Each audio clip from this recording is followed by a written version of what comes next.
അകാഫ് events വനിതാ വിഭാഗം നടത്തിയ നൂപുരധ്വനി ശ്രദ്ധേയമായി. കേരളത്തിലെ കലാലയങ്ങളിലെ പൂർവ്വ വിദ്യാർത്ഥികളുടെ കൂട്ടായ്മയായ അകാഫ് ഈവന്റ്സിന്റെ വനിതാ വിഭാഗമാണ് ഈ വർണ്ണാഭമായ കലാവിരുന്ന് ഷാർജ സഫാരി മാൾ ഓഡിറ്റോറിയത്തിൽ സംഘടിപ്പിച്ചത്.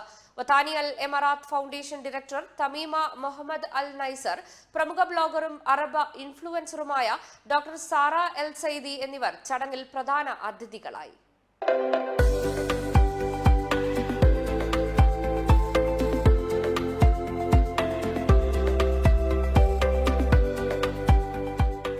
കേരളത്തിലെ കലാലയങ്ങളിലെ പൂർവ്വ വിദ്യാർത്ഥികളുടെ കൂട്ടായ്മയായ അകാഫ് ഈവന്റ്സിന്റെ വനിതാ വിഭാഗം സംഘടിപ്പിച്ച നൂപുരധ്വനി വിവിധ കലാപരിപാടികളാൽ സമ്പന്നമായി. വനിതാ അംഗങ്ങൾ അവതരിപ്പിച്ച നൃത്തം, സ്കിറ്റുകൾ, കഥാപ്രസംഗം, Shinkari Melam, cinematic dance, Kalaripayattu, flash mob, ഗാനമേള എന്നിവയോടൊപ്പം 10ാം ക്ലാസും +2 പരീക്ഷയും പാസായ അകാഫ് ഈവന്റ്സ് അംഗങ്ങളുടെ കുട്ടികൾക്ക് സ്വർണ്ണ സമ്മാനങ്ങളും സർട്ടിഫിക്കറ്റുകളും മെമന്റോകളും വിതരണം ചെയ്തതായി അകാഫ് വനിതാ വിഭാഗം ചെയർപേഴ്സൺ റാണി സുധീർ, പ്രസിഡന്റ് അന്നു പ്രബോധ, സെക്രട്ടറി വിദ്യാ പുതുശ്ശേരി എന്നിവർ അറിയിച്ചു.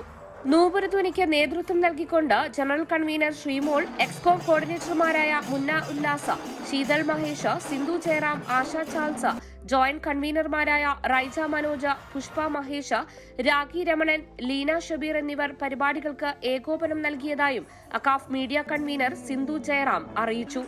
World vision, Dubai.